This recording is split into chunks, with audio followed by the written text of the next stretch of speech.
नमस्कार, आप देख रहे हैं बेस्तक। मैं हूं रजत देवगन। आज बाजार बिल्कुल एक सीमित दायरे में कामकाज करता हुआ नजर आया। एक रेंज थी, उसमें उठापटक देखने को मिल रही थी। दरअसल अमेरिकन मार्केट्स हॉलिडे मूड पे हैं और ऊपर से एशिया बाजारों से क्यूज कोई बहुत पॉजिटिव मिल नहीं रहे थे। ऐसे में बहुत बड़ी चाल इंडियन मार्केट्स पे संभव नहीं थी। हमारे बाजार Nifty all time high levels के बेहद करीब हैं। आज भी क्लोजिंग 18,500 लेवल के ऊपर की है। आज ओपन हुए थे 18,528 पे, उसके बाद 18,534 का हाई है, लो लगा है 18,445 और क्लोजिंग हुई है 18,512 के लेवल पे, यानी मात्र 28 अंकों की बढ़त कल के मुकाबले आज देखने को मिली। निफ्टी बैंक अंडर परफॉर्म कर गया, 91 पॉइंट्स की गिरावट के साथ हुआ है बंद और सेंसेक्स लगभग 20 पॉइंट्स यानी बिल्कुल फ्लैट बंद होता हुआ नजर आया। ऐसे मूड माहौल में एडवांस डिक्लाइंस देखोगे तो फिर भी गेनर्स की सूची ज्यादा दिखाई देगी। निफ्टी पे 28 शेयर्स बढ़ने वाले, 21 शेयर्स गिरने वाले और एक बिना बदलाव के बंद हुआ है। जो तेज हुआ उसमें है एचडीएफसी लाइफ। पिछले 3-4 दिन से क्या जबरदस्त धमाका कर रहा है, जोरदार तेजी में है। आज भी लगभग 2.5% चढ़ा है। इसके अलावा ऑटोज का बोलबाला था, जिसमें टाटा मोटर्स, हीरो मोटोकॉर्प, इन स्टॉक्स में तेजी थी। निफ्टी में कोल इंडिया और रिलायंस इंडस्ट्रीज का सहारा मिल गया। लेकिन जो गिरावट थी निफ्टी पे, उस पे था ICICI bank, Kotak bank, Nestle, Titan, Britannia. इनमें हल्की गिरावट के साथ आज कामकाज होता हुआ नजर आया। एफएनओ गेनर्स में आज जबरदस्त चाल पकड़ी इंडिया बुल्स हाउसिंग फाइनेंस में। हो ये रहा है कि जो पिछड़ गए थे स्टॉक्स, वहीं पर ही लोअर लेवल से खरीदारी हुई है। इंडिया बुल्स हाउसिंग फाइनेंस बहुत पिटाई ऑलरेडी झेल चुका है, लोअर लेवल से अब 11.5% आज चला। इसके अलावा बीएचईएल, ये जो सरकारी कंपनियां ये तो कमाल कर रही हैं। 9.5% की चाल बीएचईएल एक ही दिन में शो कर गया। पीएफसी, आरईसी, इन स्टॉक्स में थी तेजी। एक था आरबीएल बैंक, आज निजी क्षेत्र का बैंक जो तेज हुआ है वो है आरबीएल बैंक। इसके अलावा एलएनटी फाइनेंस 5.5% चढ़ता हुआ नजर आया। एफएनओ लूजर्स में Shriram transport finance, ICICI Pru, Pidilite जैसे स्टॉक्स में आज गिरावट देखने को मिली। इसके अलावा bank of Baroda, TVS motor जैसे स्टॉक्स थोड़े हल्के होते हुए नजर आए। लेकिन जैसे मैंने कहा, सेक्टर स्पेसिफिक एक सेक्टर इतना जबरदस्त है, इस नवंबर महीने में जोरदार तेजी में है और आज भी तेजी में था। वो था सरकारी खेमा। सरकारी शेयर्स में जोरदार तेजी बनती हुई नजर आई और आज आईटीडीसी 20% अपर सर्किट पर लॉक था। इसके अलावा बीएचईएल जैसे मैंने कहा 9.5% चढ़ा। आरवीएनएल, ये तो स्टॉक वैसे ही अगर नवंबर में देखोगे तो वन वे ट्रैक पे है और आज के रिटर्न बैठे हैं लगभग 9.25% के। एमटीएनएल, जीएसपीएल, मिधानी जैसे जो स्टॉक्स थे ये बाजार में कंप्लीटली आउटशाइन करते हुए नजर आए।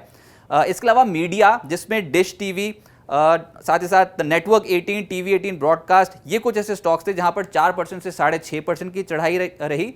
इसके अलावा जील और पीवीआर जैसे स्टॉक्स में भी हरियाली देखने को मिली।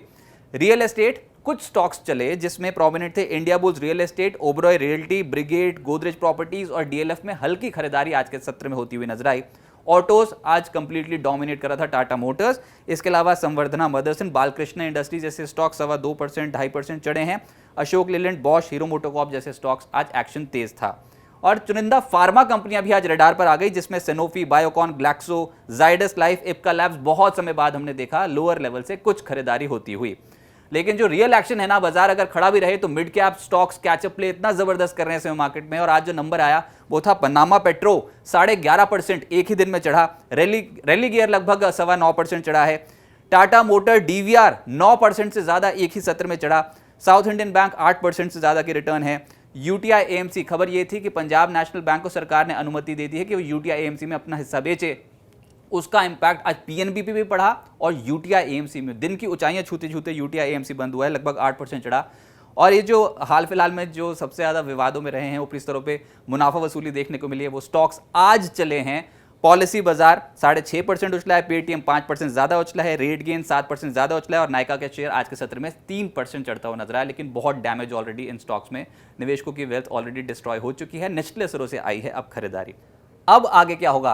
देखिए, बाजार एक सीमित दायरे में फंसा ये तो पता लग रहा था, लेकिन अभी भी बुल्स अपनी पकड़ जो कायम रखेंगे। जब तक बुल्स 18,200 से 18,300 का जोन बचाए रखेंगे, तब तक उम्मीद यही है कि बाय एंड डिप्स की मार्केट बनी रहेगी। इंटरनेशनल मार्केट्स का थोड़ा बहुत और सहारा मिल गया तो बाजार नए लेवल्स लगा देगा, यानी कि निफ्टी रिकॉर्ड लेवल्स पे पहुंच सकता है। हमने ऑलरेडी बैंक निफ्टी के रिकॉर्ड लेवल्स देख लिए हैं, लेकिन निफ्टी अभी 18,604 का लेवल नहीं पार कर पाया है, बिल्कुल उसके आसपास ही कर रहे हैं ट्रेड। तो देखते हैं अगले हफ्ते वो कैप्चर हो पाते हैं कि नहीं।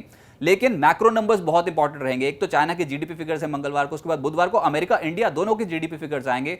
यूरोजोन का सीपीआई यानी कि महंगाई आंकड़ा आना है, ये भी बहुत इंपॉर्टेंट है। तो ऐसे मूड माहौल में कामकाज करना पड़ेगा। अच्छा, इंडिया फिर से जिसमें जीएसटी कलेक्शन आंकड़ा होगा वो बहुत इंपॉर्टेंट होगा। ऑटो बिक्री के नंबर आने हैं, पीएमआई के नंबर आने हैं। तो ये कुछ ऐसे नंबर्स हैं जो बहुत असर डाल सकते हैं मार्केट्स पे और मार्केट्स को बहुत क्लोजली देखेगा। तो देखते हैं इस हफ्ते तो नहीं हुआ, लेकिन दिसंबर सीरीज की स्टार्ट में उम्मीद यही है कि बुल्स पकड़ यहां से और मजबूत करें और निफ्टी जो एक आंकड़ा देखना चाहते हैं ट्रेडर्स वो है 18,604। देखते हैं अगले हफ्ते वो हासिल होता है कि नहीं। वो होगा निफ्टी का रिकॉर्ड हाई लेवल।